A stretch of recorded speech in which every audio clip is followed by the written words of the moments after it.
Sometimes the hardest part about having everything is realizing you have no one to share it with. Lorraine Ashby learned this lesson on a Christmas Eve that would change her life forever. At 48, she'd climbed every mountain in the business world, but her luxury home felt emptier each year. Then came an unexpected knock at her door. Standing in the snow was Graham Callahan, a man who'd lost everything, and his daughter Iris holding something small in her hands. It was a wooden ornament Lorraine had donated years ago without thinking twice. But this wasn't just any ornament, it had belonged to her parents. What brought these strangers to her door on Christmas Eve?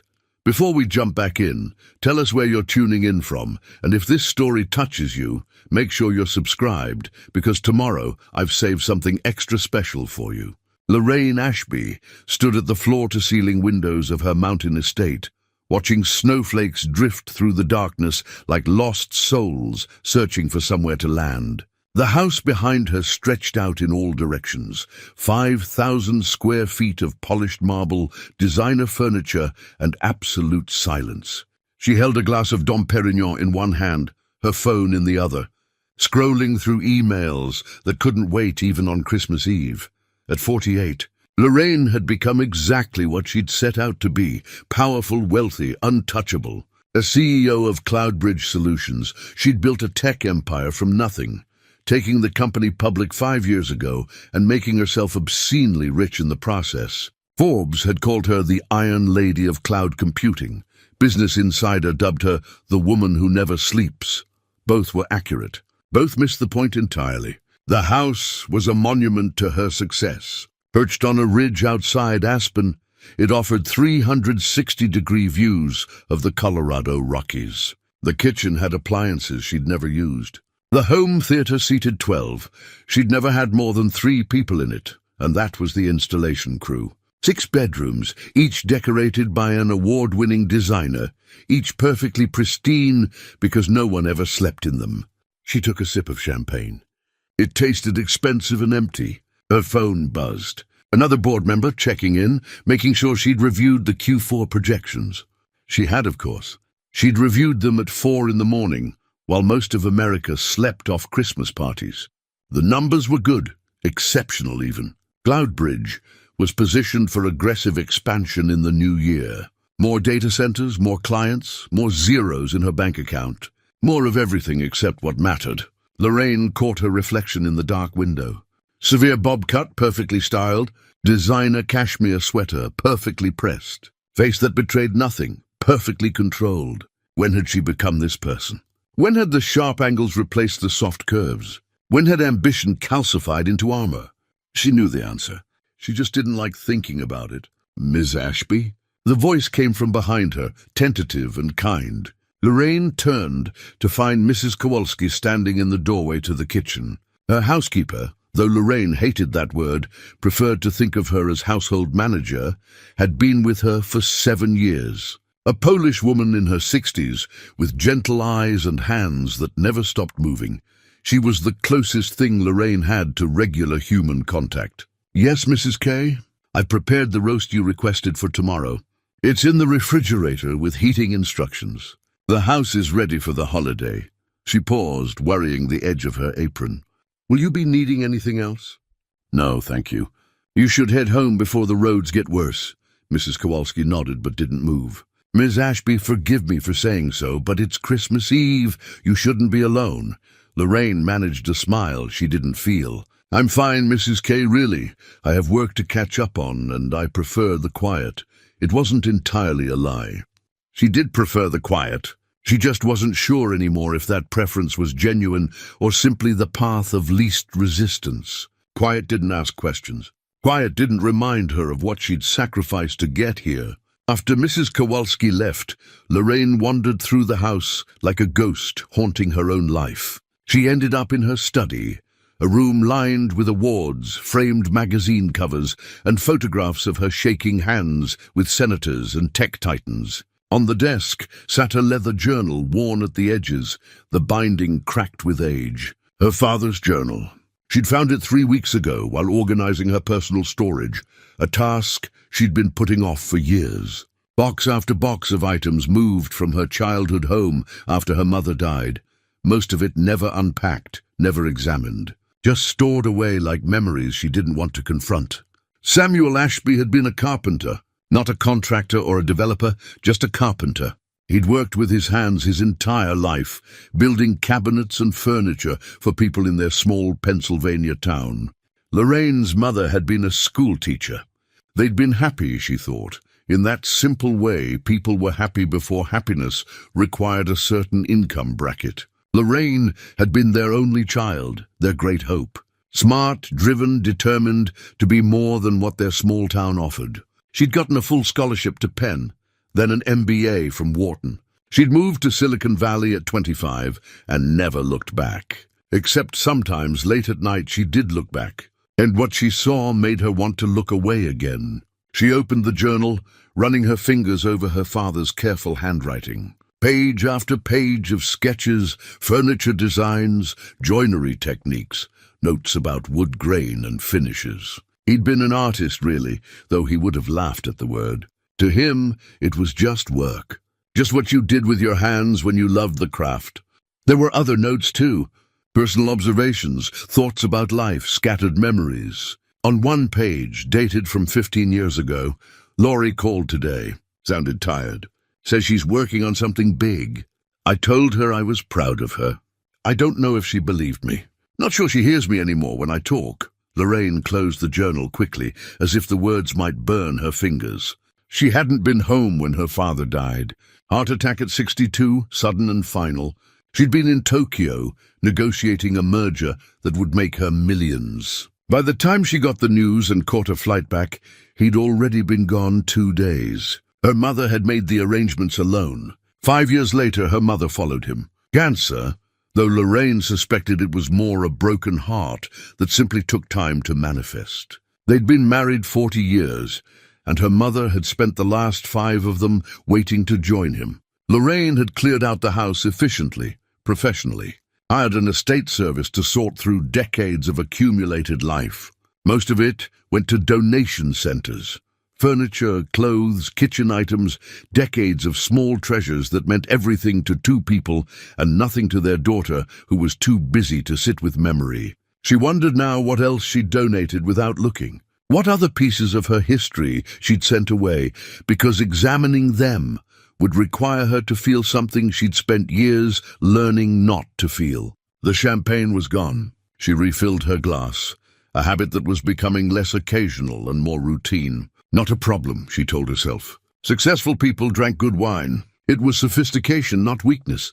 Outside, the snow fell harder, piling up on the deck, muffling the world in white silence. Christmas lights twinkled in the valley below. Other people's homes, other people's families, other people's lives that somehow seemed warmer than hers despite all her advantages. Her phone buzzed again. This time it wasn't work. It was a reminder she'd set weeks ago. Mom's birthday. She would have been 71. Lorraine stared at the screen until it went dark. Then she heard it, a sound so unexpected in her fortress of solitude that at first she thought she'd imagined it. Someone was knocking on her door. Lorraine set down her glass and moved toward the entrance, her heart beating faster than it should. No one came to this house unannounced. No one came to this house at all, really, except service people and the occasional business associate who needed a private meeting away from the office. Through the frosted glass beside the door, she could make out 2 silhouettes. Her hand hesitated on the handle. She'd read the news stories about home invasions in remote mountain properties. But something about the way they stood there, patient, almost apologetic in their posture, made her curiosity override her caution. She opened the door. The cold hit her first, a sharp breath of winter that made her step back. Then she saw them, a man and a young woman, both dusted with snow, both looking as surprised to be there as she was to see them.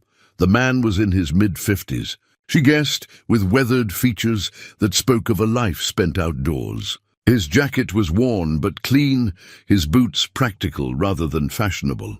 Silver threaded through his dark hair, and his eyes, kind eyes, tired eyes, met hers with something like embarrassment. The young woman beside him looked to be in her mid-20s. She had her father's eyes, Lorraine could see the resemblance immediately, but softer features, and an expression that managed to be both determined and apologetic at once. She wore a parka that had seen better years and held something carefully in her gloved hands. "Miss Ashby," the man said, his voice rough from cold. "I'm so sorry to bother you on Christmas Eve. My name is Graham Callahan, and this is my daughter. Iris, we wouldn't have come if it wasn't important."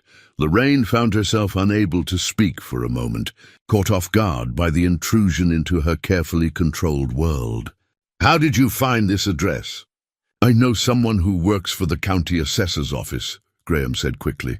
"I promise we're not here to cause trouble. We just needed to return something to you." Iris stepped forward slightly, extending her hands. In them was a small object wrapped in cloth. She unwrapped it carefully, revealing a wooden ornament, an angel delicately carved, no more than 4 inches tall. Even in the porch light, Lorraine could see the craftsmanship, the attention to detail in each feather of the wings, each fold of the flowing robe.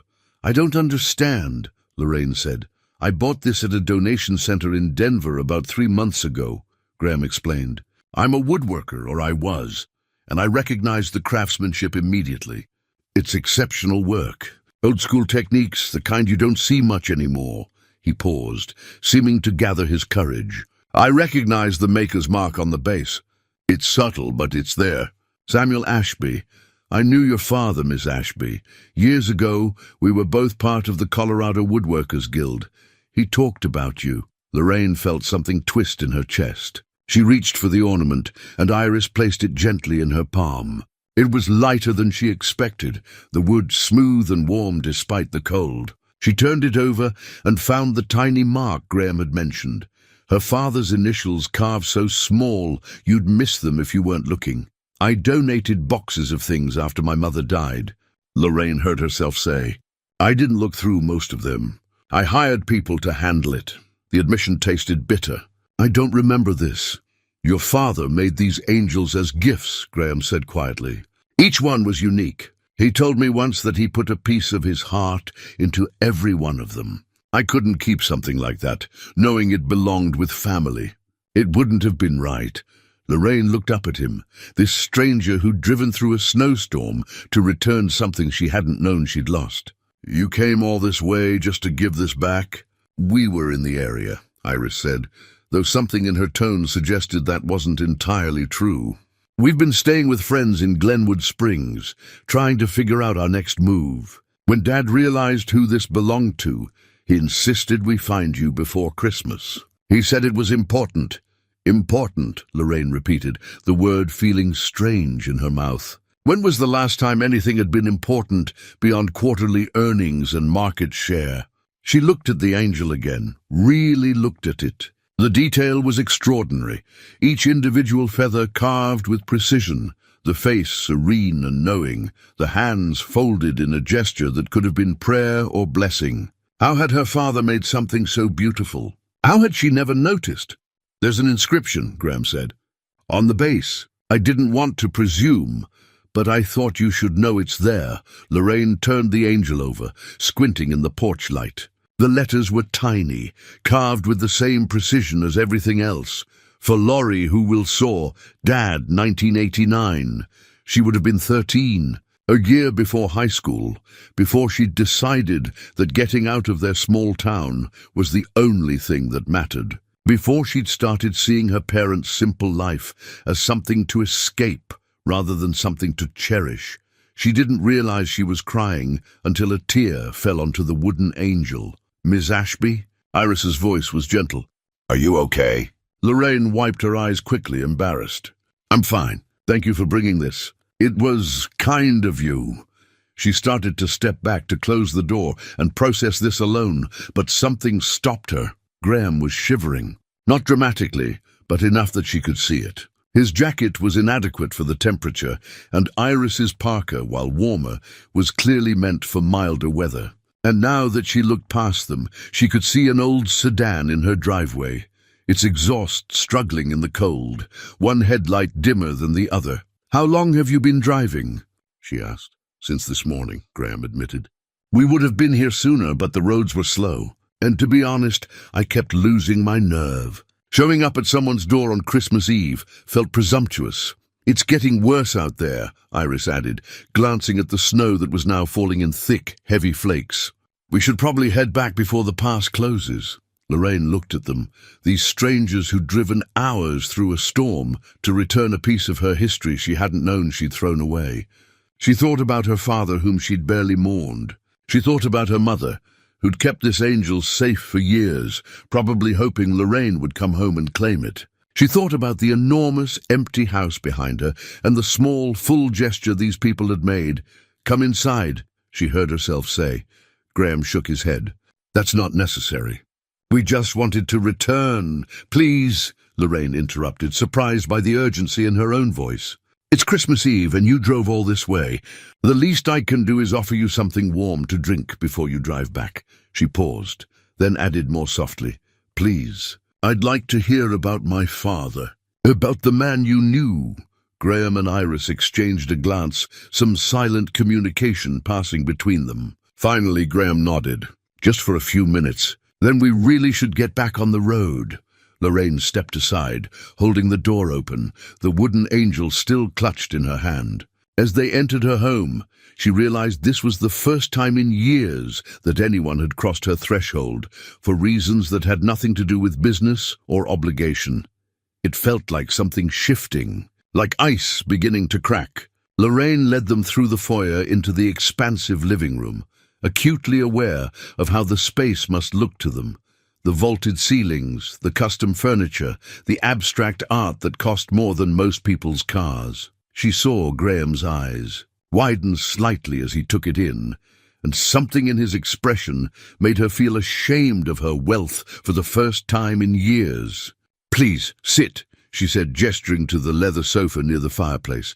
"I'll make something hot to drink." "I can help," Iris offered, but Lorraine shook her head. "I've got it, just warm up." In the kitchen, Lorraine found herself unsure of what to do. She hadn't made hot chocolate in decades, wasn't even sure she had the ingredients.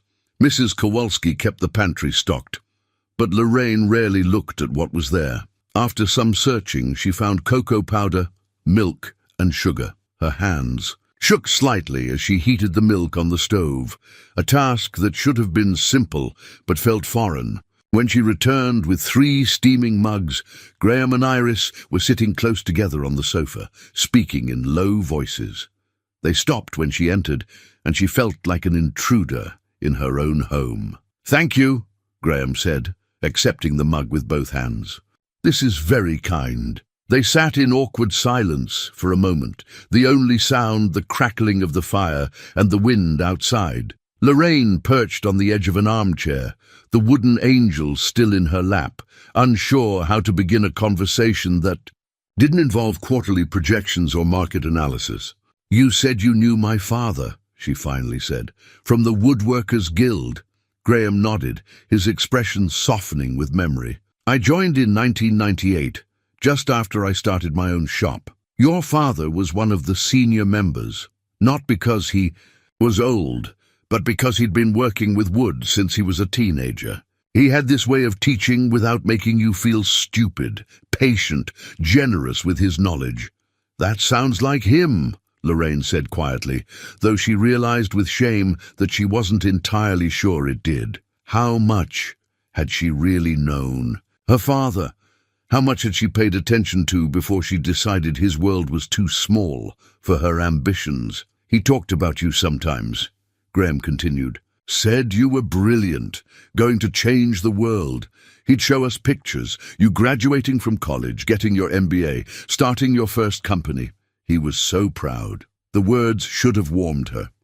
Instead, they felt like small cuts.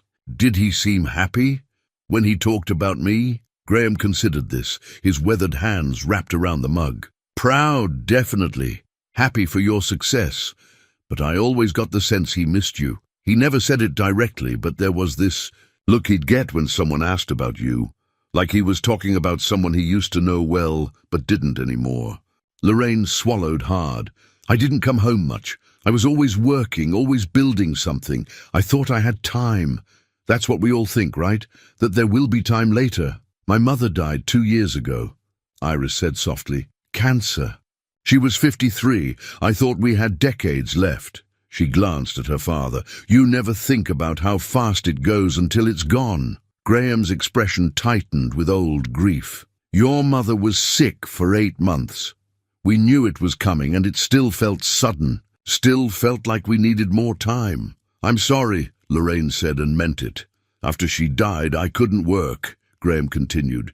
Couldn't bring myself to go into the shop. It was our place. We'd built it together, ran it together. Every corner had her in it. So I just locked the door and walked away. He paused, staring into his cocoa. 18 months ago there was a fire. Started in the building next door, spread before the fire department could contain it. Lost everything. 30 years of work. Every tool, every piece I was working on, every memory. Even the chair I'd built for her so she could sit in the shop during her last months. Lorraine felt the weight of his loss like a physical thing. Graham, I'm so sorry. We lost the house 6 months later, Iris added. Insurance didn't cover everything, and Dad was still paying off medical bills. We've been staying with friends, both of us working whatever jobs we can find, trying to save enough to start over. Iris gave up her spot at art school to help me, Graham said, his voice thick with regret. She had a full scholarship to the Rocky Mountain College of Art and Design, was going to study furniture design. Instead, she's working retail and waiting tables because her father couldn't keep himself together. Dad, don't! It's true, honey. You sacrificed your dreams for mine. Lorraine looked at Iris with new understanding. You're a designer? Iris shrugged, clearly uncomfortable with the attention. I was studying to be. Not anymore. Do you have your portfolio with you? I don't really keep one anymore. No point when you're not. She does, Graham interrupted, giving his daughter a meaningful look. In the car. She sketches constantly. Can't help herself. Draws furniture designs on napkins, receipt paper, whatever's handy. I'd like to see it, Lorraine said. If you're willing to share. Something shifted in Iris's expression, hope mixed with vulnerability. Are you sure? I mean, you're probably not interested in... I'm interested, Lorraine said firmly. Please. While Iris went to retrieve her sketchbook from the car, Lorraine turned her attention back to Graham. My father had tools, she said suddenly. I found them a few weeks ago, going through storage. I've been meaning to figure out what to do with them. Graham's eyes widened. His woodworking tools? Everything. Saws, planes, chisels. My mother must have kept them after he died. They're all still in their original cases, perfectly maintained. I didn't know what they were worth, or if anyone would want them. She paused. Would you like to see them?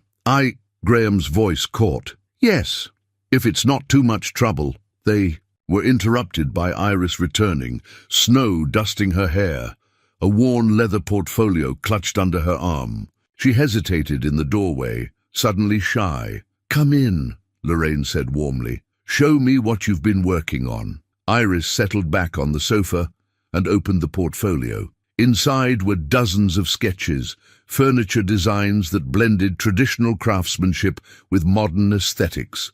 Clean lines, beautiful proportions, thoughtful details.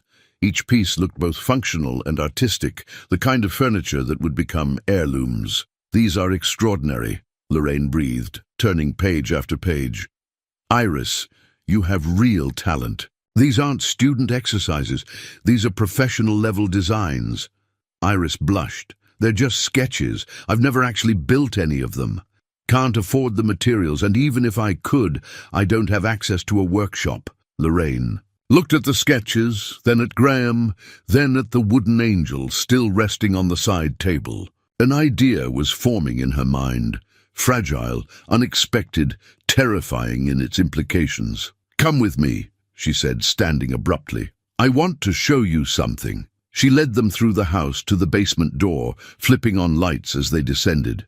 The basement was as immaculate as the rest of the house, organized, climate-controlled, filled with carefully labeled boxes and storage units. She navigated to a corner where several large cases sat stacked against the wall. I haven't opened, "These since they arrived from my mother's estate," she admitted, kneeling beside the cases. "I kept meaning to, but I never found the right time."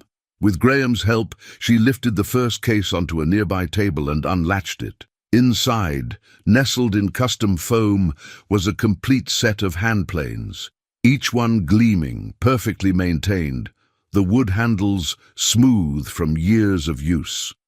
Graham made a sound that was almost a gasp. "These are Samuel's." "They were my father's," Lorraine confirmed, opening another case to reveal chisels, saws, measuring tools. Graham reached out tentatively, then pulled his hand back. "May I? Please."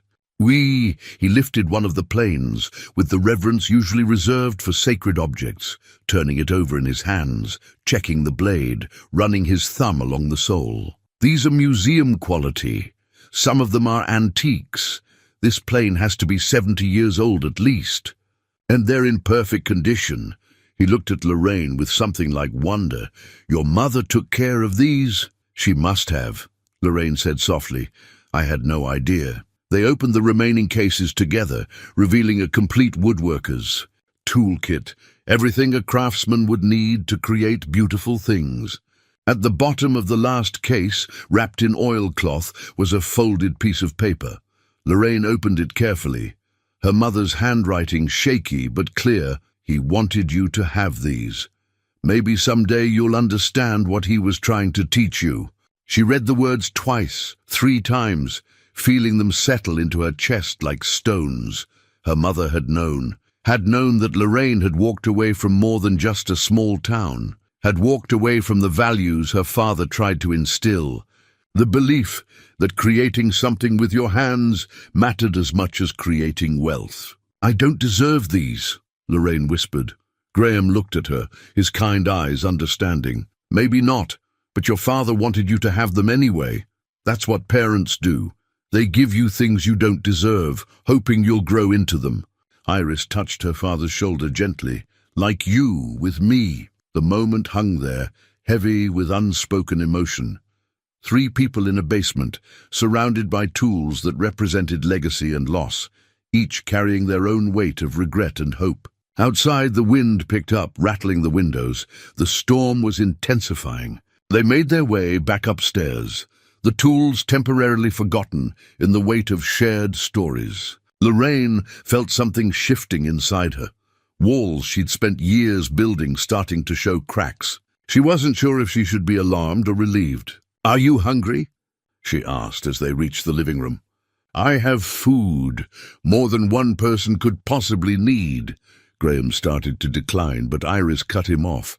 "We'd love something, if it's not too much trouble." In the kitchen, Lorraine assembled what felt like the first real meal she'd prepared in years. Nothing fancy.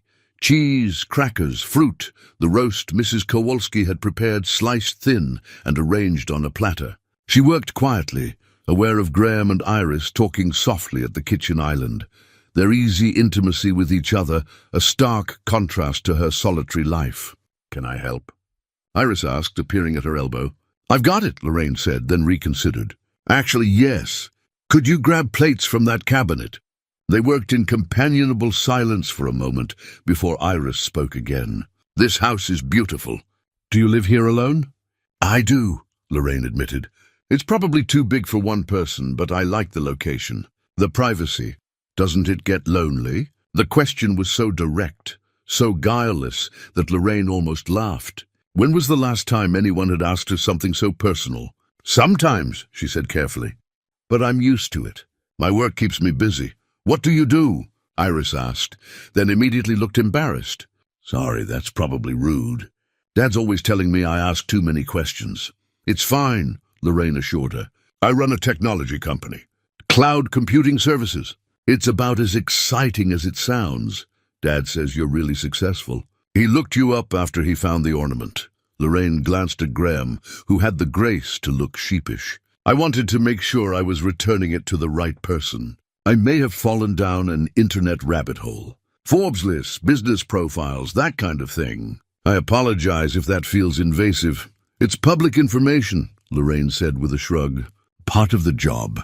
Though I imagine my Wikipedia page makes me sound more impressive than I feel most days. They settled around the kitchen island with the food, and the conversation flowed more easily than Lorraine would have thought possible. Graham told stories about his years as a woodworker, the custom pieces he'd built, the clients he'd worked with, the satisfaction of creating something that would outlast him. Iris shared memories of growing up in the shop, of doing homework, surrounded by sawdust and the smell of wood oil, of her mother teaching her to sketch designs while her father brought them to life. She was the artist, Graham said softly.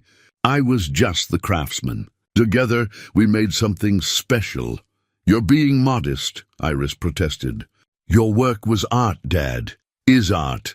Just because you worked in wood instead of paint doesn't make it less artistic. Lorraine found herself drawn to Iris's portfolio again, studying the sketches with a more critical eye. These designs, have you thought about what it would take to produce them? Materials, cost, market? Iris shook her head. Not really. They're just dreams on paper. I'd never got far enough in school to learn the business side. You could, Lorraine said thoughtfully. With the right support, the right workshop, the right craftsman. She gestured at Graham. These could be real pieces. Custom furniture. There's a huge market for it, especially for work that combines traditional techniques with contemporary design. Graham smiled sadly. That was the plan once upon a time. Build up the business, train Iris, eventually hand it over to her. But that ship sailed when the shop burned down. Did it? Lorraine heard herself ask. Sail, I mean? Both Graham and Iris looked at her with confusion. Lorraine paused, uncertain how to articulate the thought forming in her mind. You lost your shop, but you didn't lose your skills. Iris didn't lose her vision. The tools downstairs are just sitting in boxes. What if it doesn't have to be over? Miss Ashby? Lorraine, please. Lorraine, Graham said carefully. I appreciate the sentiment, but starting over takes more than tools and good intentions. It takes capital, space, time, things I don't have anymore. But what if someone did? The words came out before Lorraine could stop them. Have those things, I mean. The silence that followed was heavy with implication. If you're offering money, Iris started. I'm not, Lorraine interrupted, then reconsidered.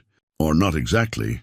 I'm thinking out loud, which my board would tell you is dangerous.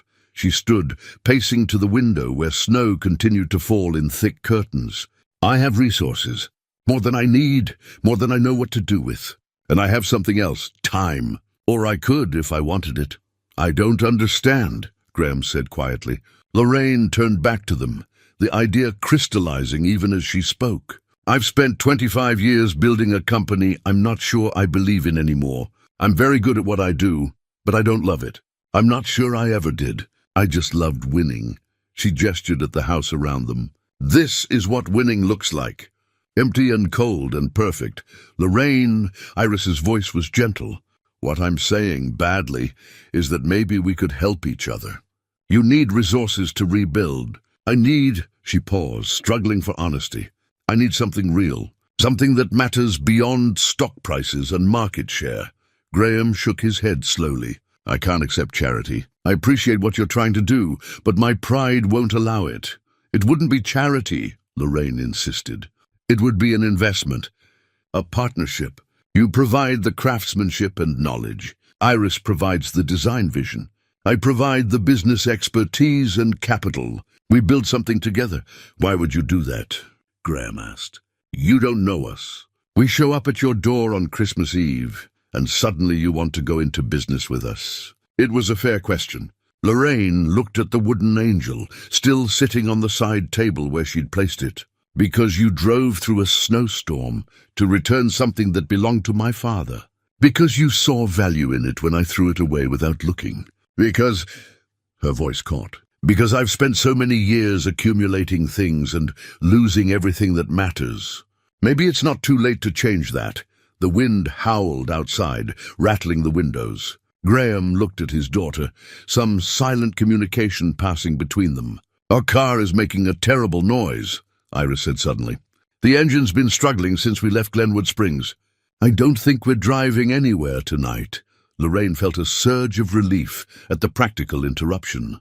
Then stay. I have guest rooms that have never been used. We can talk more in the morning, when we've all had time to think clearly. We couldn't impose, Graham began. You're not imposing, Lorraine said firmly. You're accepting hospitality on Christmas Eve, which is about the least imposing thing possible. Please, let me do this one small thing.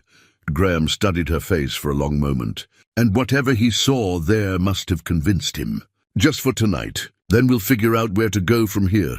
Fair enough, Lorraine agreed. She showed them to adjoining guest rooms on the second floor, providing towels and anything else they might need. As she was about to leave, Iris caught her arm. Thank you, she said simply. For the food, the hospitality, all of it. But mostly for listening to our story. For caring about Dad's work. Thank you for bringing back something I didn't know I'd lost, Lorraine replied.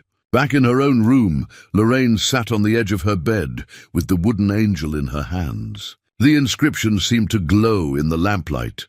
For Laurie, who will soar. She'd spent her entire adult life soaring, climbing, achieving, conquering. But she'd never stopped to ask what she was soaring toward, or what she was leaving behind in her ascent. Maybe it was time to find out. Yes, sunlight reflecting off fresh snow and flooding through windows. Lorraine woke earlier than usual, disoriented by the knowledge that she wasn't alone in the house. She lay still for a moment, listening to the unfamiliar sounds of other people moving around, water running, footsteps on hardwood, the soft murmur of voices. When she finally made her way downstairs, she found Graham and Iris in the kitchen, both looking somewhat embarrassed. I hope you don't mind, Iris said quickly. We were just making coffee. We didn't want to wake you, but we also didn't want to just sit in our rooms. Please make yourselves at home, Lorraine said, meaning it. The kitchen smelled like coffee and something else. She realized Graham had found the bread and was making toast. How did you sleep? Better than I have in months, Graham admitted. That bed is something else. I felt guilty about how comfortable it was. Lorraine poured herself coffee and joined them at the island. Through the windows, she could see the driveway buried under at least 8 inches of new snow. I don't think anyone's going anywhere for a while. The plows won't reach up here until late afternoon, at the earliest. She expected Graham to look concerned, but instead he seemed almost relieved. Then I guess we're stuck with each other a bit longer. They fell into an easy rhythm over breakfast. Iris found Lorraine's laptop and pulled up weather reports, while Graham insisted on cooking eggs. Lorraine watched him work, noting how his hands moved with practiced efficiency, how he seemed more at ease with a task than sitting idle. You mentioned last night, Graham said as he plated the eggs, that you have my father's tools in the basement. Would you mind if I looked at them again? I've been thinking about them all night. Of course, Lorraine said. Take whatever time you need. They returned to the basement together, and this time Graham opened each case with deliberate care, examining every tool, testing edges, checking balances. Lorraine watched him transform, the weariness falling away, replaced by something like reverence. These planes are extraordinary, he said, holding one up to the light. See the way the iron is set? Perfect angle. And the sole is dead flat. Your mother must have stored them properly, kept them oiled. This one here, he picked up a smaller plane with an ornate handle. This is a violin maker's plane. Specialized tool. Your father must have done fine detail work. I didn't know that about him, Lorraine admitted. I knew he made furniture, but I didn't understand the level of craftsmanship. Graham set the plane down gently. He was a master. The kind of woodworker who could make joints so tight you couldn't slip a piece of paper between them. I learned more from watching him work for an hour than I did from a year of classes. Will you show me? The question surprised them both. Show you what? How to use them, what they're for. I want to understand what my father did. Graham studied her face, perhaps looking for mockery or condescension. Finding neither, he nodded slowly. If you're serious, I'd be honored. They carried several of the tools upstairs to the garage, a 3-car space that housed only Lorraine's Range Rover and far too much empty space. Graham looked around, assessing. We'd need a workbench, he said, and proper lighting. But the space is good, plenty of room, good ventilation. There's a hardware store in town, Lorraine offered. We could get lumber, build something basic. In this snow, I have four-wheel drive and determination. Something shifted in Graham's expression, surprise giving way to something like respect. You're serious about this? I'm serious about learning. Whether that leads anywhere else, I don't know. But right now, in this moment, I want to understand what my father spent his life doing. They spent the morning turning the garage into a makeshift workshop. The hardware store was open. Small-town businesses didn't close for snow, and they loaded the Range Rover with lumber, clamps, and basic supplies. Back at the house, Graham directed while Lorraine and Iris helped, and slowly a simple workbench took shape. Lorraine hadn't done manual labor in years, and her muscles protested. But there was something deeply satisfying about the work. The smell of fresh-cut wood, the sound of hammer on nail, the tangible progress of creating something real. "Hold this steady," Graham instructed, and Lorraine pressed her weight against a board while he secured it. "Good, just like that." "You're a natural," she laughed. "I don't think anyone's ever called me a natural at anything involving my hands." "Your father would have," Graham said quietly. He believed anyone could learn craft if they cared enough to try. By early afternoon, they had a functional workspace. Graham selected a piece of scrap lumber and one of Samuel's hand planes, showing Lorraine how to hold it, how to let the tool do the work rather than forcing it. "Gentle pressure," he coached. "Let the blade find the wood. There, you see? You're taking a shaving thin as paper." The curl of wood that came away was translucent, impossibly delicate. Lorraine felt something unlock in her chest, a sense of accomplishment completely divorced from profit margins or market dominance. She'd made this, taken something rough and made it smoother. It was simple, almost primitive, and absolutely beautiful. "How does it feel?" Graham asked. "Like meditation," she said honestly. "Like my brain can finally be quiet." They worked through the afternoon, Graham teaching basic techniques while Iris sketched ideas for more substantial projects. At some point, Mrs. Kowalski arrived, shocked to find the house occupied, and insisted on making a proper dinner. The four of them ate together in the kitchen, conversation flowing easily now, barriers continuing to dissolve. After dinner, while Graham helped Mrs. Kowalski with dishes, despite her protests, Lorraine found herself alone with Iris in the study. "Your father is a remarkable man," Lorraine said. "He is," Iris agreed, "though he doesn't always see it himself. Losing Mom, then the shop, it broke something in him. He's been going through the motions, but he hasn't been present. Not really." She paused, choosing her words carefully. "Today is the first time since the fire that I've seen him actually light up. The way he was teaching you, he was happy. I'm glad," Lorraine said, meaning it. "Can I ask you something?" Iris's tone turned serious. "Last night you mentioned a partnership. Were you serious or were you just being kind?" Lorraine considered the question. 12 hours ago, the idea had seemed impulsive, even reckless. But watching Graham work, seeing his expertise and passion, feeling her own unexpected connection to the craft, maybe it wasn't so reckless after all. "I was serious," she said finally. "Though I'll admit I'm not entirely sure what form it would take. I just know that what I saw today, your father's skill, your designs, the possibility of creating something meaningful, that matters more to me than anything I've done in the past decade." "Why?" Iris asked. "You have everything. You've built an empire. Why would you want to start over with something as small as woodworking?" Lorraine walked to the bookshelf, pulling down her father's journal. She opened it to a page near the end, showing Iris a sketch of an ornate cabinet with detailed notes about joinery and finishing techniques. "My father wrote something here," she said, pointing to the margin. "He said in him the value of work isn't measured in dollars, but in the meaning it carries. Build things that will be loved, not just used. I spent my whole career building things that are used, necessary, profitable, successful. But not loved. Not really." She closed the journal carefully. "I don't know if I can learn to build things that matter, but I'd like to try. And I'd like to help your father rebuild what he lost. Not out of pity or charity, but because I think we might be able to create something none of us could make alone." Iris was quiet for a long moment. "He'll fight you on accepting help. His pride runs deep. Then we'll frame it differently. Not help, collaboration, partnership. We each bring something the other needs. And what do we bring that you need? Lorraine smiled sadly. Purpose, connection, a reason to wake up that isn't just about winning. The roads cleared by the next morning, but Graham and Iris didn't leave. The excuse was practical. Graham wanted to finish organizing the tools properly, and Iris had found Lorraine's high-speed internet useful for researching furniture markets and design trends. But Lorraine suspected the real reason was simpler. None of them wanted to break the spell of these unexpected days together. On the third morning, Lorraine woke to find Graham already in the garage workshop, a cup of coffee steaming beside him as he carefully sharpened chisels. She watched from the doorway for a moment, not wanting to disturb his concentration. His movements were precise, rhythmic, a meditation of their own. "How long have you been up?"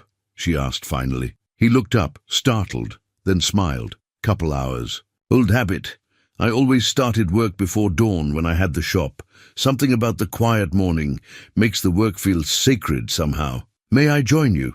"I'd like that." They worked in comfortable silence, Graham teaching her to sharpen tools properly, explaining the importance of angles and the patience required to get an edge truly keen. Lorraine found herself absorbed in the task, her usual morning routine of emails and market reports forgotten. "Your father kept notebooks," Graham said after a while.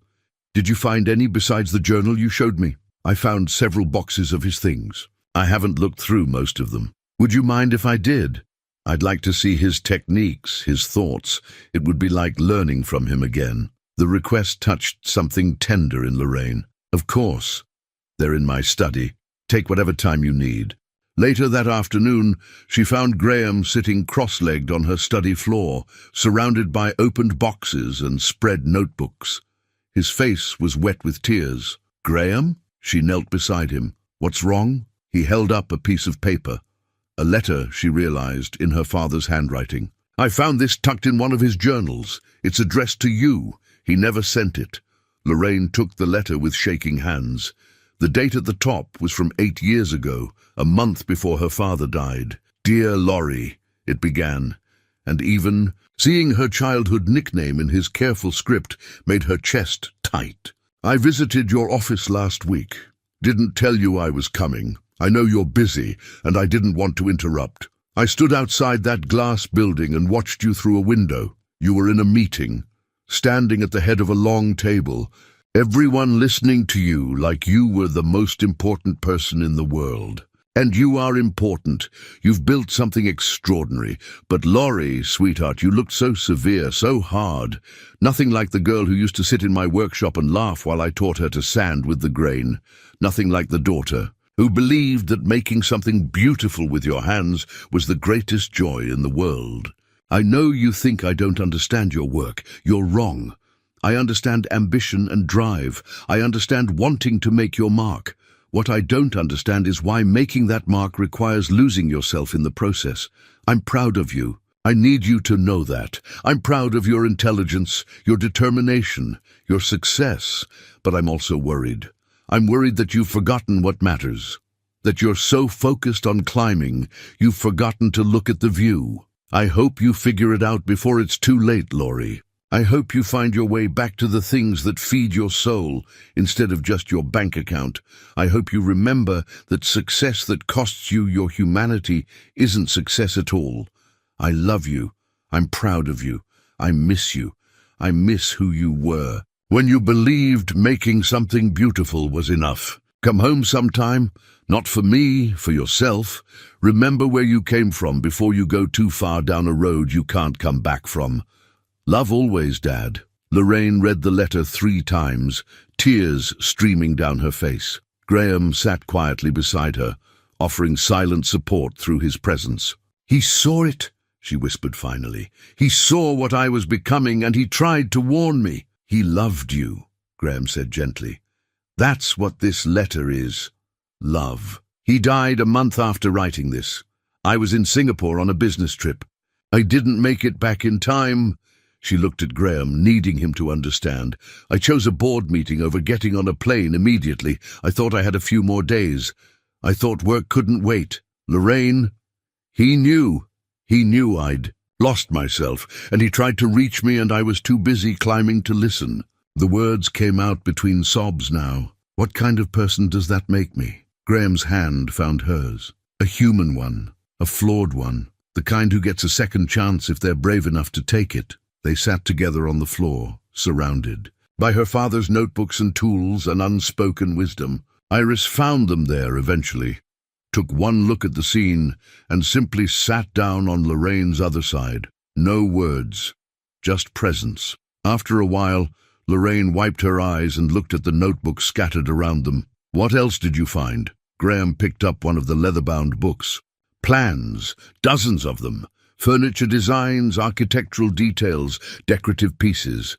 Your father had an incredible mind. He could visualize complex joinery before he cut a single piece of wood.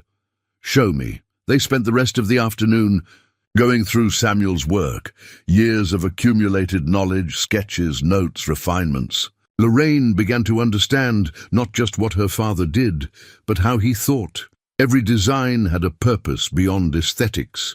Every joint was chosen for strength and beauty. Every piece was meant to last generations. This is what I wanted to do, Iris said softly, looking at a particularly intricate design for a corner cabinet. Blend traditional craftsmanship with modern needs. Create pieces that honor the past while serving the present. You still can, Lorraine said. You both can. Graham shook his head. Lorraine, I appreciate everything you've done these past few days, but Iris and I can't stay here forever, living in your guest rooms and playing with your father's tools. We need to face reality. Then let's face it together, Lorraine said firmly. She stood, brushing dust from her jeans. When was the last time she'd worn jeans? And made a decision. I want to show you both something. Will you take a drive with me? Where? Iris asked. 30 minutes from here. Something I inherited from my mother that I've never bothered to investigate. They piled into the Range Rover, following directions from a property deed Lorraine had found in her mother's papers. The address led them down increasingly rural roads until they turned onto a private drive, marked only by a rusted mailbox. At the end of the drive sat an old barn, weathered but standing, with good bones and solid construction. The property. Around it was overgrown but level, with mountain views that took Lorraine's breath away. What is this place? Graham asked as they climbed out of the vehicle. According to the deed, my parents bought this land in 1995. I have no idea why or what they plan to do with it. The barn was already here, probably dates back 70 years or more. They walked around the structure, Graham's professional eye assessing every beam and joint. The roof needed work, and the siding showed its age, but the frame was solid oak, built by someone who knew what they were doing. This could be a workshop, Graham said quietly, almost to himself. With some renovation, some investment, this could be an incredible space. Lorraine turned to face them both, her heart pounding with a decision that felt both terrifying and inevitable. Then let's make it one. Lorraine, Graham began. I'm not offering charity, she interrupted. I'm offering partnership, real partnership. You bring your expertise and craftsmanship. Iris brings design vision. I bring business acumen and capital. We renovate this barn together, build a legitimate workshop, create a real business. Why would you do this? Iris asked. Lorraine looked at the barn, at the mountains beyond, at these two people who'd stumbled into her life, carrying a wooden angel and given her something she didn't know she needed. Because my father tried to tell me something important, and I didn't listen until it was too late. Because I've spent 15 years building an empire that means nothing. Because, her voice caught, because I want to build something that would make him proud. Something real. Something that matters. Graham was silent for a long time, studying the barn, the land, Lorraine's face. If we did this, and that's a big if, it would be equal partnership. Not you funding us, but all three of us investing what we have. My skills, Iris's designs, your business knowledge. Equal stake, equal say. Agreed, Lorraine said without hesitation. And if it fails, Then it fails, Lorraine interrupted, but at least we'll have tried to build something meaningful instead of just surviving. Iris looked at her father. Dad? Graham turned slowly, taking in the whole property. The barn, the land, the possibilities. When he finally spoke, his voice was thick with emotion. Your mother would have loved this place. She would have, Iris agreed softly. He nodded once. Decision made. Then let's do it. Let's build something. The week between Christmas and New Year's became a blur of activity. Lorraine took an extended leave from Cloudbridge, citing personal matters. The first time in 15 years she'd stepped away without a specific business reason. Her CFO called twice daily, concerned and confused. Her board sent emails ranging from supportive to borderline accusatory. She ignored most of them. Instead, she spent her days at the barn property with Graham and Iris, meeting with contractors, planning renovations, sketching out floor plans on graph paper spread across the hood of her Range Rover. Graham knew every local tradesman, and they came out of respect for his reputation, despite his recent hardships. Word spread quickly in the small mountain community. Graham Callahan was building again. The structural inspection came back better than expected. The barn needed a new roof and modern electrical, but the bones were sound. With insulation and proper finishing, it could be transformed into a world-class workshop. 8 weeks, the contractor estimated. Maybe 10 if we hit weather delays, but she'll be beautiful when we're done. Lorraine wrote the first check without hesitation. Watching Graham's face as he saw the deposit receipt, enough to cover initial renovations, she understood something fundamental had shifted. This wasn't about money. It was about belief, about choosing to invest in something beyond quarterly returns. But as January arrived and work began in earnest, complications emerged. Cloudbridge's board demanded Lorraine's return. A major expansion deal was on the table. European data centers, aggressive growth projections, exactly the kind of opportunity she would have killed for a month ago. Her presence was required. Her signature was essential. They're not wrong, she told Graham one evening as they sat in her study, reviewing business plans Iris had drafted. I built that company. I owe them something. You don't owe them your life, Graham said quietly. Don't I? They trusted me with their investments. The employees depend on the company for their livelihoods. I can't just walk away because I had an epiphany over Christmas. Can't you? Graham set down his coffee mug, his expression serious. Lorraine, I'm going to tell you something and you need to hear it. When my wife died, I thought I owed it to her memory to keep working, to keep the shop running, to prove that her death hadn't broken me. So I pushed through the grief. Pretended I was fine, worked longer hours to avoid going home to an empty house. He paused, his voice dropping. 6 months later, I had a panic attack in the middle of finishing a cabinet. Full-blown breakdown. Couldn't breathe, couldn't think, couldn't function. I locked the shop and never went back. 2 months after that, the fire happened. Graham, my point is this, you can't outrun yourself. You can't work your way past the realization that you're on the wrong path. Eventually, something breaks. Better to choose the break on your own terms than to wait for it to choose you. His words sat heavy in the room. Lorraine thought about her father's letter, about standing in that Singapore hotel room, hearing her mother's voicemail saying Dad was gone, about all the times she'd told herself later. There would be time later for family, for reflection, for life outside the office. Later never came. It just turned into regret. I don't know if I can do it, she admitted.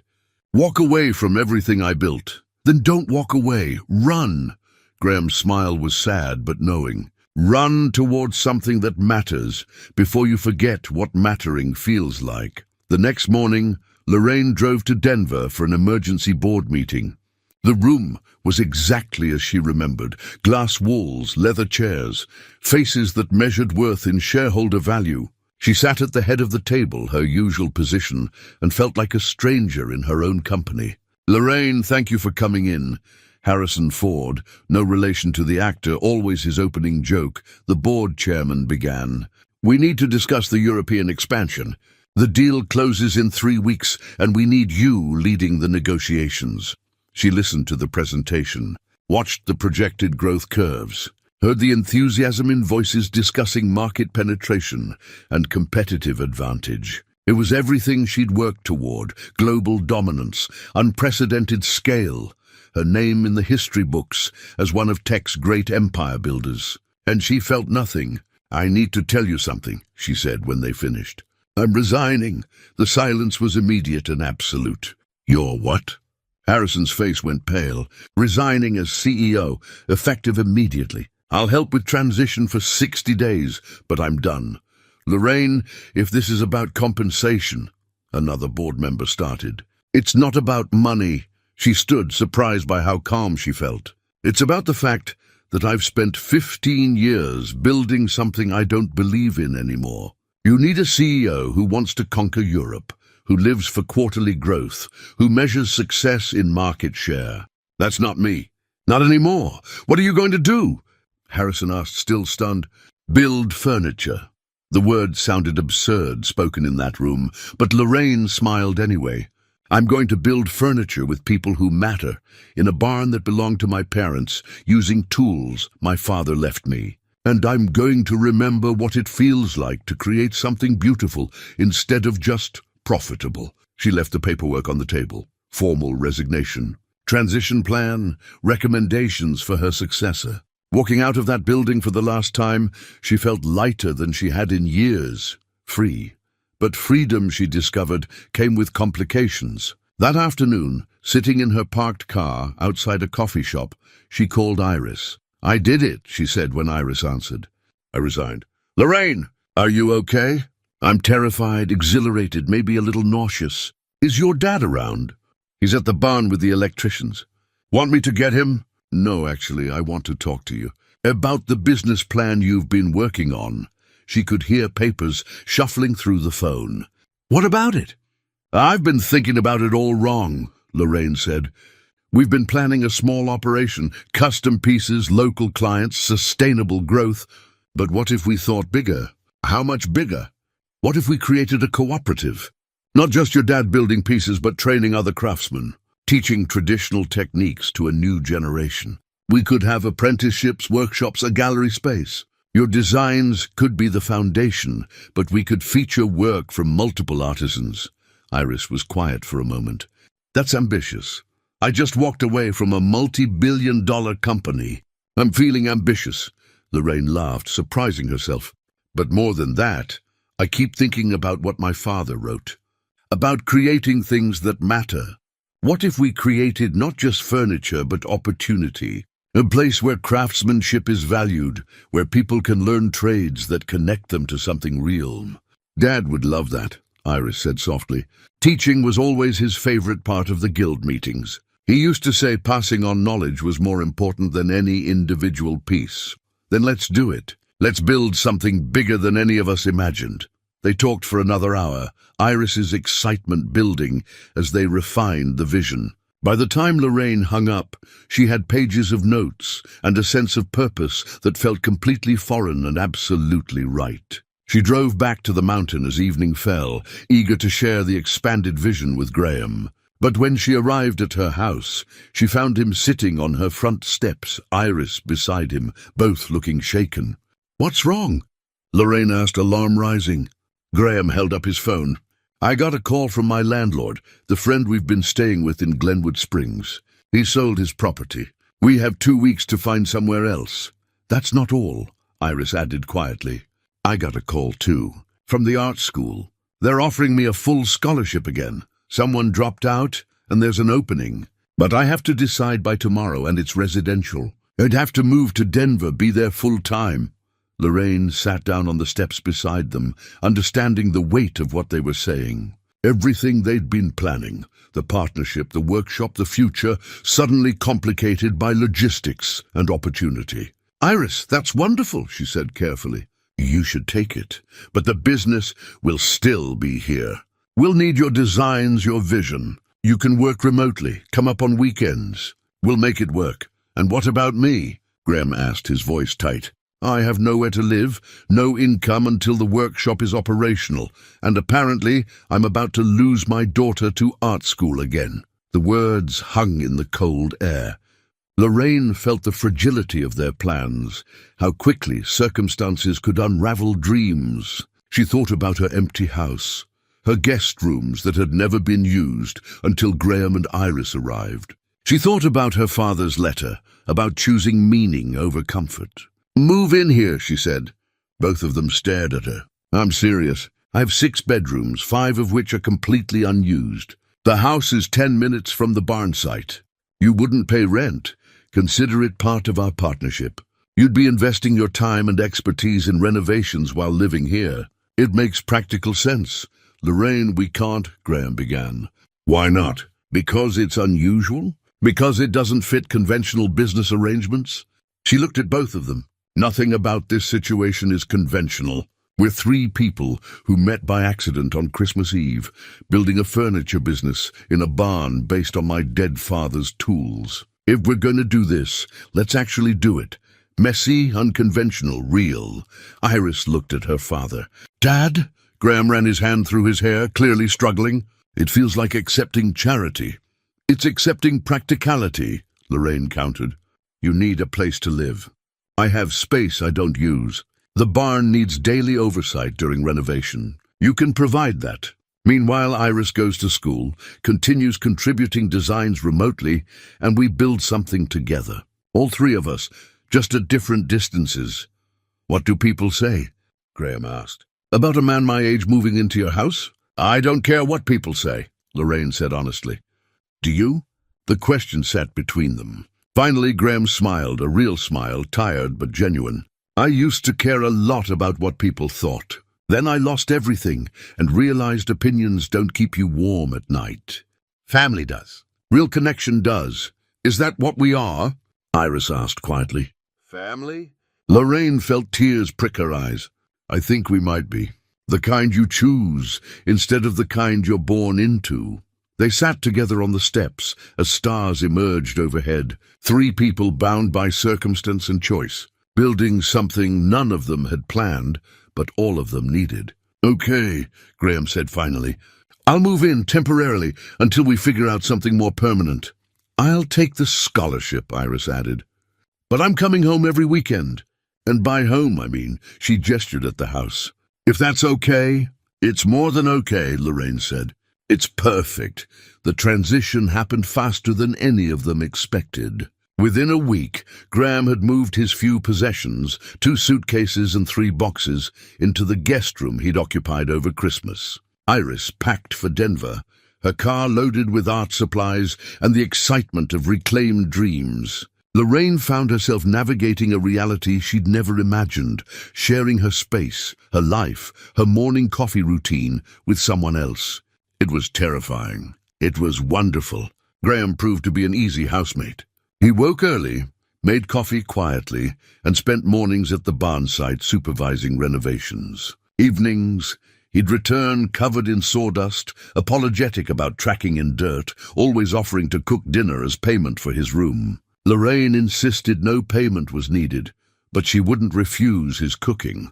It turned out Graham had skills in the kitchen that matched his woodworking expertise. "My wife taught me," he explained one evening, chopping vegetables with the same precision he applied to wood. "She said a man who could build a cabinet but couldn't make a decent meal was only half-educated." They fell into rhythms. Dinners together, talking about the day's progress. Evenings in the study, working on business plans while snow fell outside. Weekends when Iris came home, the house filling with her energy and laughter, design sketches spreading across every surface. Mrs. Kowalski adjusted to the changes with surprising grace. "It's good to see life in this house," she told Lorraine one afternoon. "It's what it was built for, people, not just perfection." The barn transformation progressed steadily.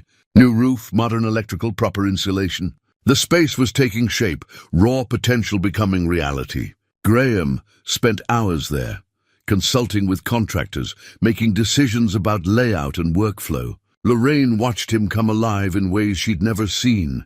This was his element, his expertise, his passion made tangible. But as January moved toward February, real challenges emerged. Cloudbridge was struggling with her departure. The acting CEO made decisions Graham would have opposed, and board members called asking her to reconsider.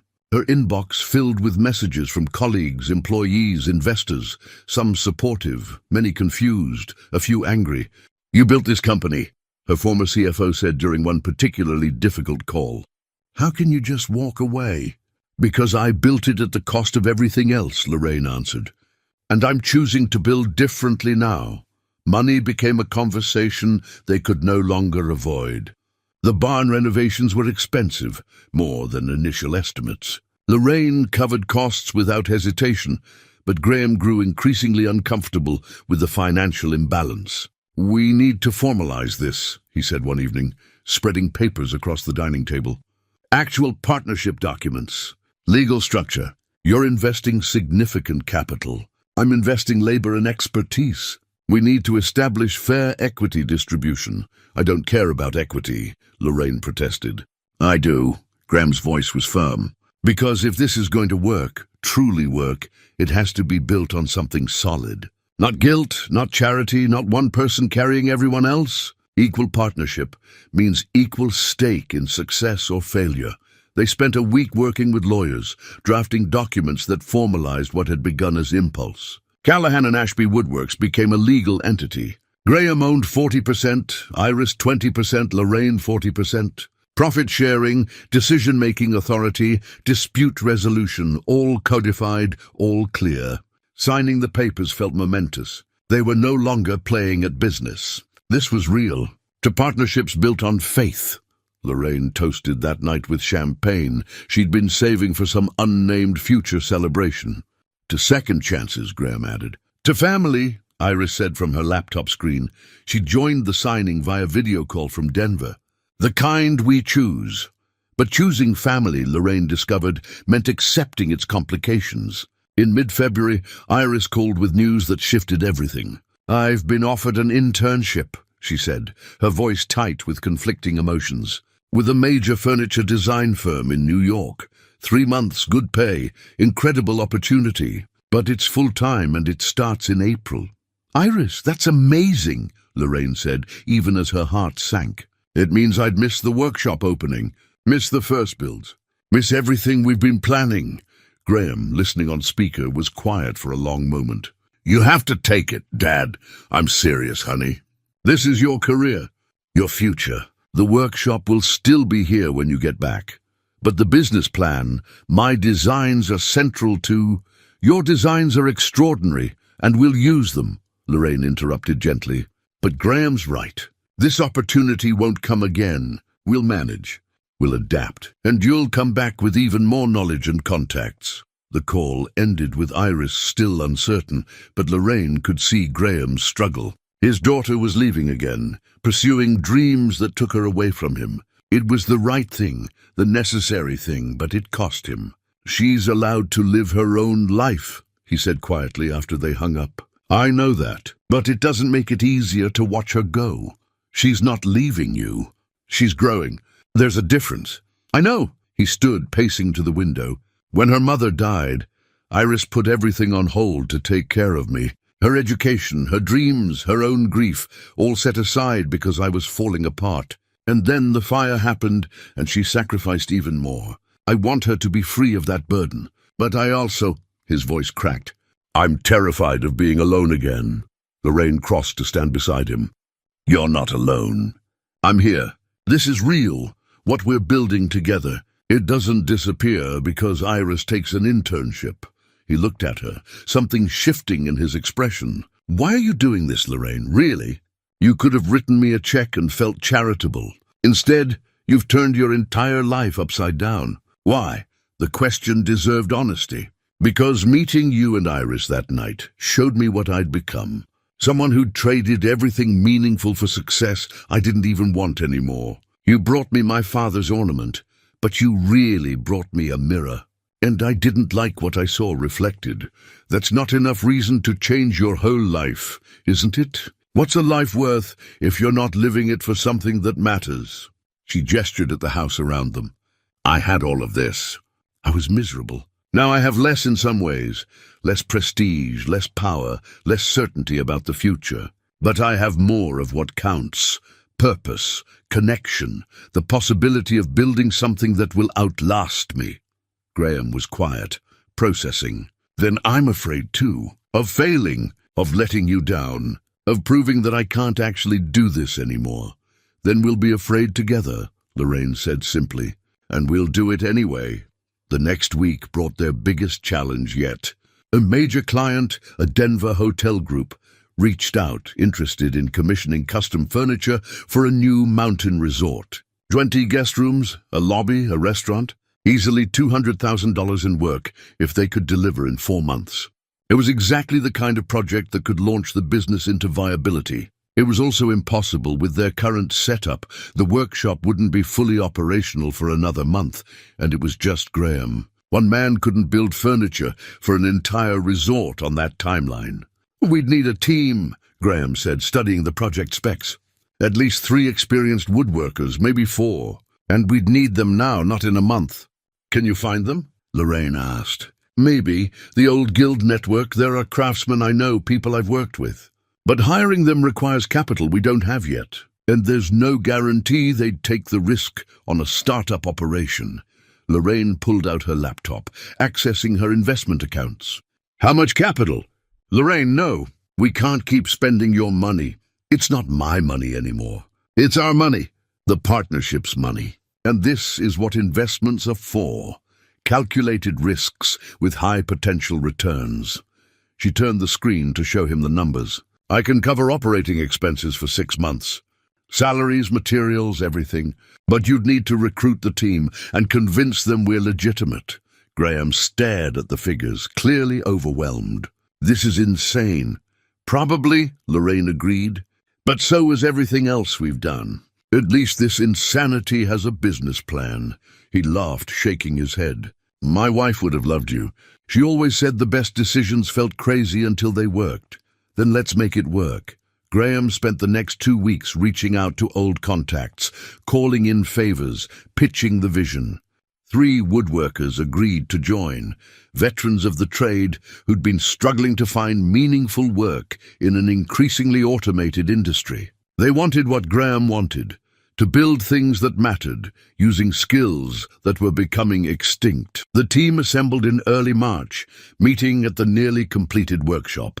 Lorraine watched Graham introduce them to the space, explaining the vision, showing them Samuel's tools and techniques. He was transformed, confident, authoritative, fully himself in ways she'd never seen. This was who he was meant to be, not just a craftsman, but a leader, a teacher, someone who could build not just furniture but community. As the team began planning the hotel project, Iris came home for a weekend visit. She'd been accepted to the New York internship and would leave in 3 weeks. Her designs for the hotel furniture were elegant and practical, exactly what the client wanted. "You're going to be amazing in New York," Lorraine told her Saturday evening as they reviewed final sketches. "I'm going to miss this," Iris said quietly. "Being here, watching the business start, being part of the team. You're always part of the team. Distance doesn't change that. I know. But it feels like I'm abandoning you and Dad right when things are getting real." Lorraine set down her pencil, giving Iris her full attention. "Let me tell you something I learned too late. My father wanted me to succeed. He was proud of my achievements. But I think what he really wanted was for me to be happy, to find fulfillment, not just accomplishment." She gestured at the sketches. "This internship, it's your path, your dream. Your father knows that. He wants you to have what he and your mother built together, a life of meaning and passion. Don't sacrifice that out of guilt." Iris's eyes filled with tears. "What if he needs me?" "He does need you, but not to protect him. He needs you to soar so he can remember what that looks like." March 20th arrived with clear skies and nervous energy. The workshop was complete, walls finished, equipment installed, tools organized on custom-built racks that Graham had designed himself. The team of craftsmen stood ready, Kylo staged, plans reviewed. Today, they would begin work on their first major commission, the hotel furniture that would either establish their reputation or prove the skeptics right. Lorraine arrived at the barn early, carrying coffee and pastries for the team. She'd spent the night barely sleeping, running numbers and contingencies, her business mind unable to fully quiet despite her best intentions. This project represented everything: validation of their vision, financial stability for the business, proof that craft still mattered in a world of mass production. Graham was already there, of course. He stood in the center of the workshop, slowly turning in a circle, taking it all in. The morning light streamed through new windows, illuminating workbenches and tools and possibility. "How are you feeling?" Lorraine asked, handing him coffee. "Terrified," he admitted. "It's been 18 months since I built anything significant. What if I've lost it? What if my hands don't remember?" "Your hands remember," she said with certainty she didn't entirely feel. "I've watched you work. This is who you are." The team arrived shortly after. Marcus, a 60-year-old master craftsman who'd worked with Graham 20 years ago. Devon, younger at 45, but with exceptional skill in joinery. And Juliet, the only woman among them whose finishing work was legendary in woodworking circles. They moved through the space with quiet reverence, examining tools, testing equipment, claiming workstations. "This is a real workshop," Marcus said, running his hand over a workbench. "Thought those days were gone." "They were," Graham replied. "We're bringing them back." At 8 o'clock they began. The first piece was a bedside table, walnut with maple inlays, based on Iris's design. Simple enough to build, complex enough to showcase skill. Graham demonstrated the joinery technique, his hands steady despite his anxiety, explaining each step with the patience of a born teacher. Lorraine watched from the doorway, staying out of the way but unable to leave. This moment felt pivotal, not just for the business, but for Graham, for all of them. The first cut was perfect. The wood grain aligned exactly as planned. Graham's shoulders relaxed incrementally. "Still got it, old man," Devon called out, grinning. "We'll see," Graham replied, but he was smiling. They worked through the morning, falling into rhythms as old as the craft itself. The workshop filled with sounds Lorraine was learning to recognize: the whisper of hand planes, the precise tap of mallets, the quiet conversations about grain direction and glue-up timing. It sounded like music, purposeful and ancient. By noon, the basic frame of the bedside table was complete. The team gathered around to examine Graham's work, offering observations and approval. The joinery was flawless. Invisible seams, perfect angles, the kind of craftsmanship that would last generations. "Just like old times," Marcus said, clapping Graham on the shoulder. But Lorraine could see the emotion in Graham's face. This wasn't just like old times. This was better, rebuilt from nothing, infused with new purpose, created from the ashes of loss. After lunch, they began production in earnest. 4 craftsmen working on 4 tables simultaneously, Graham rotating between stations to teach, adjust, encourage. Lorraine handled logistics, fielding client calls, managing material deliveries, updating schedules. They worked as a unit, each person's expertise complementing the others. Around 3 o'clock, a car pulled up outside. Lorraine glanced out to see a well-dressed woman stepping out, Mrs. Kensington, the Denver client who'd commissioned the hotel furniture. Her visit wasn't scheduled. "Graham," Lorraine called softly. "We have a visitor." He looked up, saw the client, and his expression tightened. "Early inspection?" Apparently. They met Mrs. Kensington at the door. She was in her 60s, elegant and discerning, with the kind of critical eye that missed nothing. "Miss Ashby, Mr. Callahan," she greeted them. "I apologize for the unannounced visit. I was in the area and wanted to see the operation firsthand. The hotel board has been asking questions, and I thought—" She paused, looking past them into the workshop. "May I?" "Of course," Graham said, though Lorraine could hear the tension in his voice. They led her inside. Mrs. Kensington walked slowly through the space, examining works in progress, running her fingers along completed joints, asking technical questions that revealed genuine knowledge. The team continued working, though Lorraine noticed everyone's movements became slightly more self-conscious. At the completed bedside table, Mrs. Kensington stopped. She studied it from every angle, opened the drawer to check the slides, tested the stability. The silence stretched uncomfortably. "This is exceptional," she finally said. Better than the samples you showed me. Much better. She turned to Graham. Where did you learn to work like this? A lifetime of practice, he replied, and teachers who cared about passing on real skill. It shows. She examined the other tables in progress. These will be heirlooms. Pieces people will keep for 50 years, passed down to children. That's what I wanted. Furniture with soul, not just function. That's what we build, Graham said simply. Mrs. Kensington pulled out her phone, took several photos.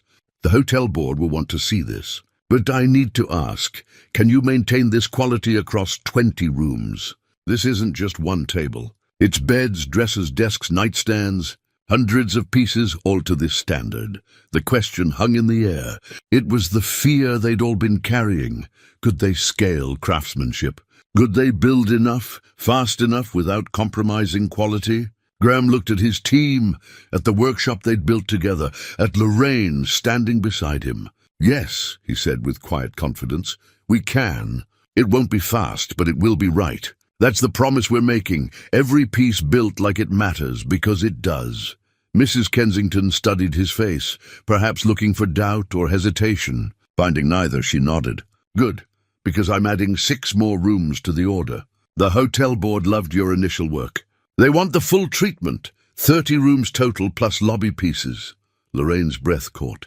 30 rooms meant nearly $300,000 in revenue. Enough to establish the business, hire more craftsmen, invest in growth. Everything they'd hoped for, suddenly real. We'll need an adjusted timeline, she managed to say. For the expanded scope. Understood. Shall we say 6 months instead of 4? 6 months works, Graham confirmed, his voice steady, despite the magnitude of what they'd just been offered. After Mrs. Kensington left, the team erupted in celebration. Handshakes, backslaps, Devon letting out a whoop that echoed off the rafters. But Graham stood quietly, looking at the bedside table that had proven they could do this. Lorraine approached him carefully. You okay? I'm terrified, he admitted, and grateful, and completely overwhelmed. He turned to her, eyes bright with unshed tears. We're really doing this. We really are. I couldn't have done this without you. Without everything you risked. You would have found a way, Lorraine said. You just needed the chance. I just helped provide it. He shook his head. You provided more than chance. You provided belief when I had none left. The celebration at the workshop lasted another hour before reality reasserted itself. 30 rooms meant triple the workload, tighter deadlines, and coordination challenges that made Lorraine's corporate project management experience suddenly relevant again. But as she drove home that evening, Graham in the passenger seat, she felt something she hadn't experienced in years, pure, uncomplicated joy. We need to call Iris, Graham said, pulling out his phone. She needs to hear this. They reached her on the 3rd ring, her voice bright with the energy of someone living their dream. Dad, Lorraine! What's up? We got the contract, Graham said, unable to contain his grin, and they doubled it. 30 rooms. Iris's squeal came through so loud, Graham had to hold the phone away from his ear. Are you serious? That's incredible. Tell me everything. They recounted the day as Lorraine drove, Graham's excitement spilling over in ways she'd never seen from him. This was what success looked like when it mattered. Not a stock price or a headline, but a father sharing triumph with his daughter, both of them building toward futures they'd thought were lost. I'm so proud of you, Dad, Iris said when he finished. Mom would be too, Graham's voice caught. I wish she could see this. She can, Iris said softly. I believe that. After they hung up, Graham sat quietly for a moment. She leaves for New York in a week. I know. Part of me wants to ask her to stay, to be here for this, to see the business really take off. He shook his head. But that would be selfish. It would be human, Lorraine corrected. You're allowed to miss your daughter. I know. But I also know she needs to fly. Just like you told her, she needs to soar. He looked at Lorraine. Your father was wise. He understood what I'm only learning now, that loving someone means letting them become who they're meant to be, even when it takes them away from you. They arrived home to find Mrs. Kowalski had left dinner, warming in the oven, and a note congratulating. Them on the contract, news apparently traveled fast in their small mountain community. They ate together at the kitchen island, exhausted but content, planning the weeks ahead. "We'll need more storage," Graham said, sketching on a napkin. "And maybe another workbench." Marcus suggested bringing in an apprentice, someone young we can train. "What about living quarters?" Lorraine asked. "If we're training apprentices long-term, they'll need somewhere affordable to stay during their training." Graham looked up, surprised. "You're thinking long-term, aren't you?" "I suppose I am," he smiled. Strange how quickly impossible becomes inevitable. Over the next week, they worked 16-hour days.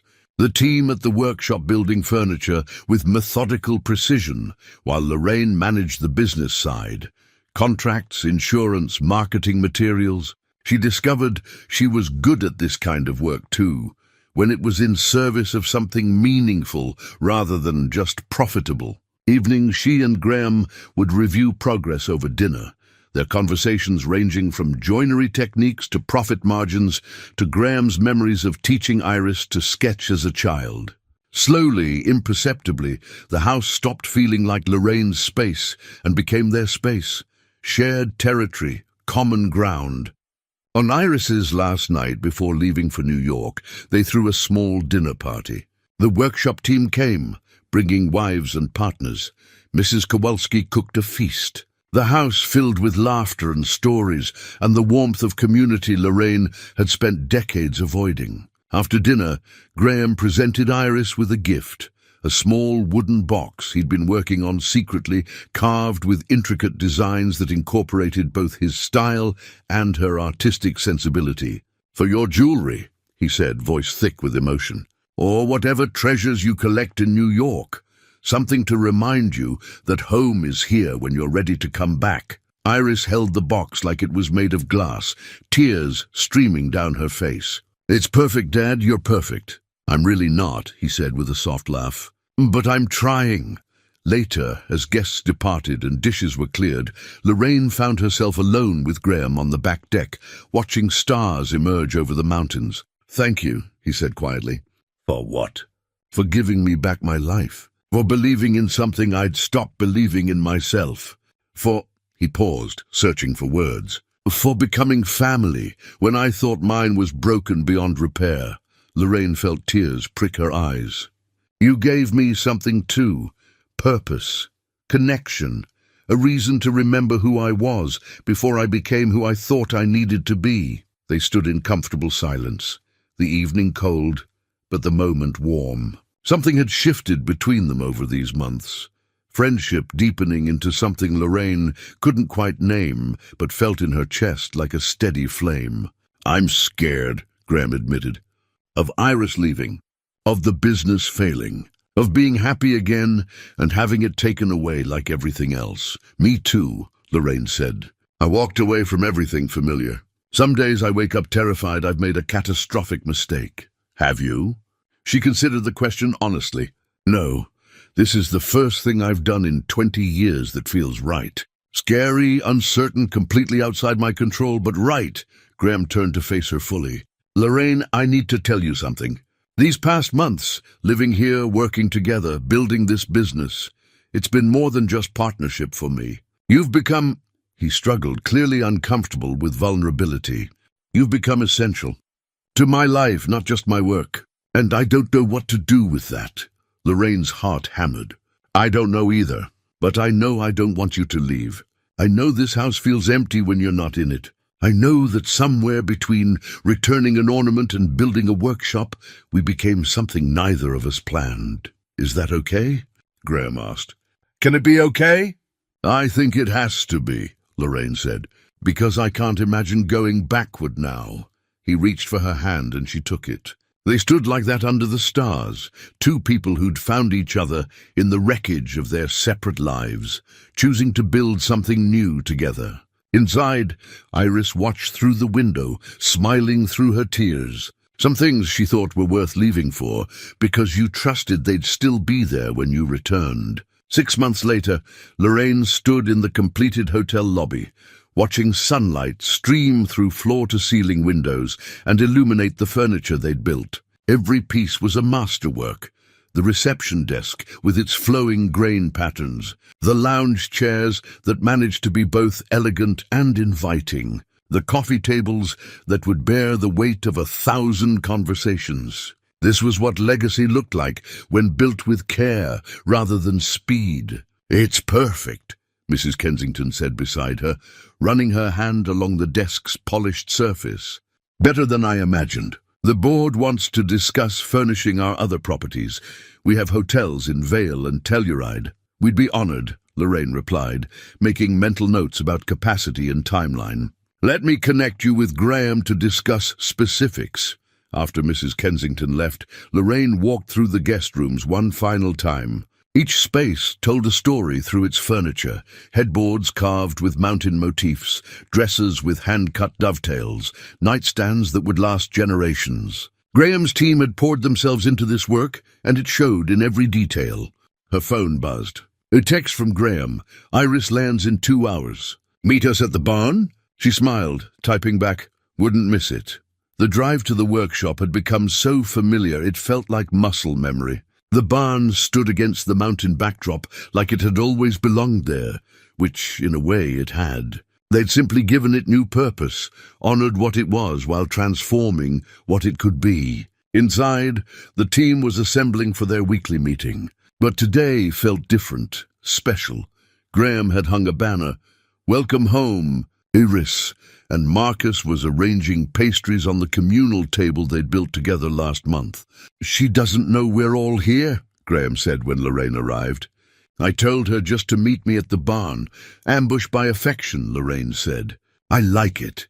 They heard her car first, then footsteps, then Iris burst through the door and stopped dead. "You're all here." 3 months away required a proper welcome committee, Devon explained, grinning.